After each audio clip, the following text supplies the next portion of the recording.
大家好，这个视频给大家介绍一个有趣的网站。这个网站的地址是 time.is，这个网站就是提供一个具有万年历性质的啊。首先是我使用它的渊源，就是由于个人使用那个翻墙比较习惯于使用 V2 服务，但是 V2 服务呢，大家都知道它是服务端和客户端是一样的，但是对时间的要求就是十分的严格，所以说最好不要超过5秒以上，是吧？要不然的话，你的那一个服务就会经常的那个就是不稳定啊，或者是掉线儿。所以说我就找到这一个网站之后呢，发现它有其他的额外的功能，我这儿就给大家一起分享一下。大家看到呢，打开这个网站之后，它会自动的判定你当前的就是所在的地点以及你的那个系统时间的快慢。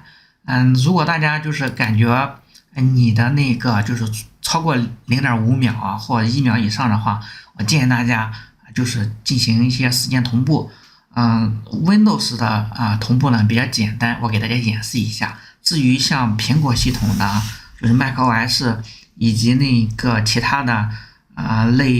Linux 系统下面的同步方法呢，大家可以自行的谷歌或者使用其他的搜索引擎查找一下它的那个操作方法以及相关的命令。我给大家看一下，首先是 Windows 11，在这个右下角大家看到这个日期下面呢，点右键，这儿有这个调整日期和时间，它就会弹出这个对话框然后呢我们进行相关的操作就可以了哈。大家看到这儿有这一个，然后你这儿有这个其他设置里面点立即同步立即同步，大家看到这个是今天早上我同步的，然后经过些许的时间之后呢，它又不稳了点击一下，然后大家再刷一下网页，它就会就是把这个时间快慢的那个阈值给大家显示到这儿，我这就不给演示了，这是 Windows 11的设置点一下就行了。然后呢，我们再看一下 Windows 10Windows 10的呢，就是也是比较简单的就是有些许的差别，包括一些其他的反正都是在这个时间上、日期上点右键调整日期和时间，大家看到在这里，然后在这儿有这个同步时钟，这儿有个立即同步。我现在给大家演示的是 Windows 10的操作系统上面的，当然其他的你像那个 Windows 7也都是类似包括一些那个像其他的XP之类的反正也都是在这里面，就是点进去之后我就不给大家再演示了。那我们来看一下这个网站，就是除了这个给大家提供一些系统校时之外，还有一些其他相关的功能。在这个页面的顶部呢，大家会看到它提供了一些就是太阳升起和那个落山的时间大家会看到，以及周日历大家看到年月日星期以及这个第几周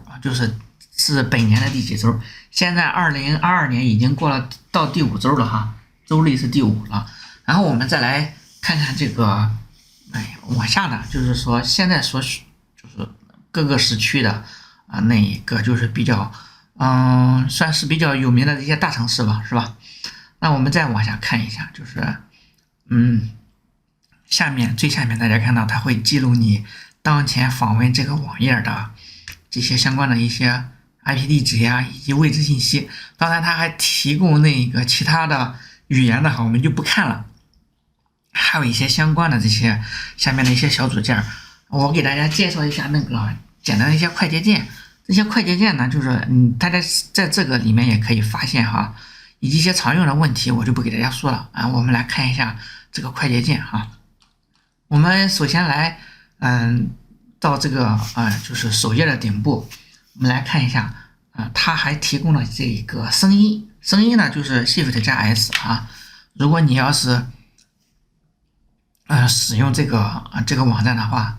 大家注意了你这个访问的时候，在首页打开的时候，当前这一个页面这个标签页是激活的，然后你点一下 Shift 加 S， 大家听到了，它就是这个声音，是吧？你再按一下 Shift 加 S， 它就关掉了。大部分快捷键呢都是这种功能。如果你要是使用这个，就是这个微软的 Chrome 这个浏览器，大家会发现刚才我这儿有这一个小铃铛，是吧？这表示这个页面正在播放声音，大家看到是吧？如果你要是按下 Shift 加 S， 这个它就会一会儿消失掉，是吧？这是这个声音。然后我们来看一下这个全屏的切换。全屏切换是按一下 F 键，键盘上的 F 键，只按 F 键它就会变成全屏，然后再按一下 F 键，是吧？就回来了。我比较使用的时候，个人的习惯是敲一下 F 键，然后全屏，就休息的时候，然后再按一下这个就是句点儿，这个句点就是那个尖括号右尖括号和那个点儿的英文标点符号在一起的那个键，直接按这个哈，不按其他的组合键，只按这个点儿，大家会看到是吧？现在有出来这一个就是叫什么秒是吧？就是这个再按一下，它就会更精确的显示这个微秒、纳秒是吧？然后再按一下，它就会进行这个就是显示精度的切换。然后当然就是说你还可以选择这个模式主题，按照 Shift 加 D， 有这个 Dark Theme 和这个 Light Theme， 这个是 C 模式我们再按一下，它就切换到浅模式。这是这一个网站。当然你也还可以进行一些就是日历啊，我们看一下。简单的我就给大家演示几个按照 Shift 加 C， 就是这个 Calendar 的这一个首字母，大家会看到会切换到这个就是本年份的这个全日历模式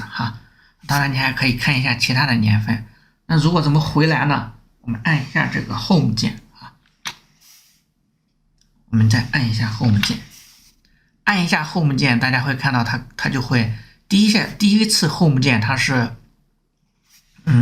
返回到那个当前页面的顶端，你再按一次 Home 键，它就会返回到就是这个网站的首页然后呢，我们还有其他的你像打开一些设置呀，就是 Shift 加O 是吧？我们来看一下就是定制了，就是大家会看到，就是刚才我给大家演示的一些功能然后呢，我们可以就再返回来返回来，这个是设置页，还有一个打开这个 UTC 的时间 ，Shift 加 U 一般都是首字母简写的首字母或整个英文单词的首字母。现在呢，我们就打开了这一个是 UTC 时间如果我没记错的话，应该是就是伦敦的那个格林威治时间也不是我说错了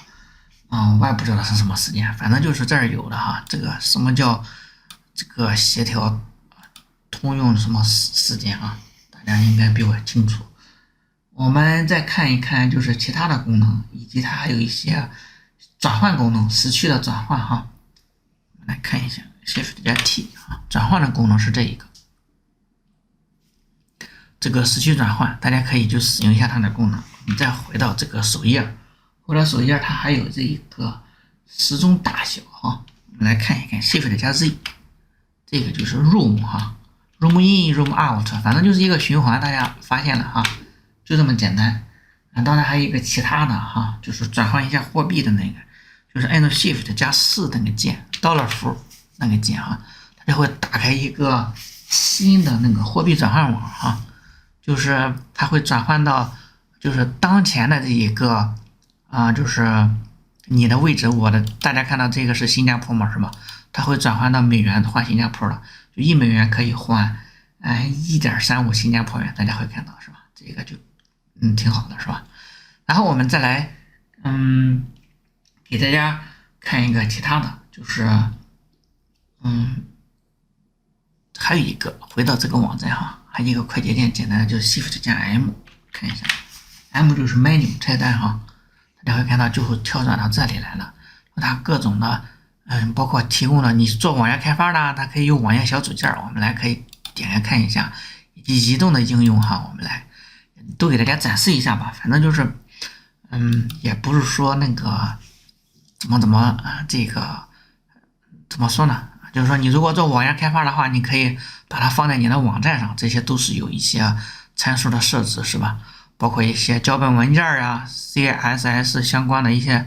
内容啊、网页链接、HTML 文本内容啊，大家就如果你要懂的话，你参考一下。然后还有一个就是，它就是对苹果端的一些应用啊，你比方说可以在 iPad 上面使用这个应用哈。这儿就不给大家看了，它没有其他的，像安卓端的现在没有是吧？只在这个 App Store 上，就是苹果的这个应用商店里有，这个安卓商店它还没有给提供哈，咱就是先不管它了，好吧？那这一个视频就给大家介绍的这个小工具，就介绍的这个样子吧。如果以后就是我遇到其他的小工具的话，就是还会继续给大家就是看一下，那个给大家分享一下。如果大家就是使用有什么感受的话，可以在视频下方的留言我们下个视频分享更多的有趣的小工具给大家使用，我们下个视频再见。